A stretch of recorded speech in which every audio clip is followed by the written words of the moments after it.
Well, hunger is a growing problem here in Kentuckiana, and one local food bank is seeing the highest level of food insecurity in its history. Last year, Dare to Care distributed nearly 22 million meals to people across Kentucky and southern Indiana, and that need is even greater today. Our Brooke Hash and Jessica Farley take us inside the massive operation and show us how you can help. We're inside what's known as this massive distribution center for Dare to Care's food bank off Fern Valley Road. Pallets among pallets, aisles among aisles.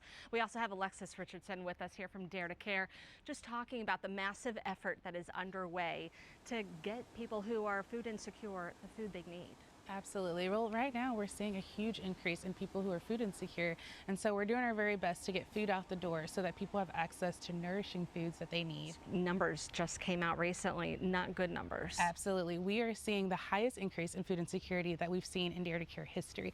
Over 200,000 in our service area are experiencing food insecurity. And that's here in Kentucky, southern Indiana. Exactly. We serve 8 counties in Kentucky and 5 in southern Indiana. So across those 13 counties, over 200,000 people are without the food that they need to survive. And where does the bulk of our food come from? Is it government funding? Is it places like a Kroger and a Publix? Who's bringing this food in? Yeah, it's a little bit of both. So we do get government funding, so we get what we call USDA foods. We also get food from retailers who donate food like Kroger and Meijer and Publix.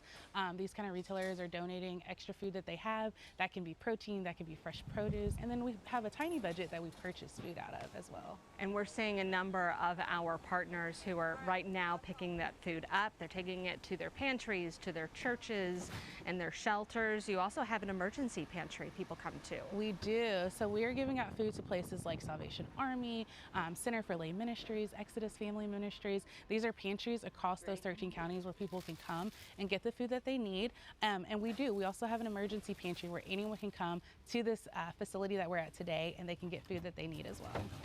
Hunger is one of those things that you don't often see. You don't necessarily know when someone doesn't have a meal to prepare for their family or for themselves. We were talking to someone recently who said, I'm just trying to fill my fridge. I don't know what it feels like to fill the fridge. So people are really struggling right now. And so what we're trying to do is just let people know, check on your neighbor, check on your friends, check on your family, because you never know who could be experiencing food insecurity. So this is where a lot of you guys come in. If you've got time, volunteer. Please, yes. If you have money, donate. Absolutely. And then our Kroger Roundup campaign that's going through the month of August. You can round it up at the checkout. Yeah, absolutely. So you can go to daretocare.org if you want to volunteer or donate. And then yes, at your local Kroger, go ahead and round up when you're at checkout. It can be as simple as $1. For every $1, we can provide 2 meals. You can't get that anywhere else. And to fight the problem, WHAS 11 and Kroger, they are teaming up at 36 different locations. Now until the end of this month, Kroger is supporting Dare to Care for the Together for Tomorrow campaign. And as mentioned, you can round up at checkout or donate to help expand local hunger relief. Your donation will be matched dollar for dollar by Kroger up to $50,000.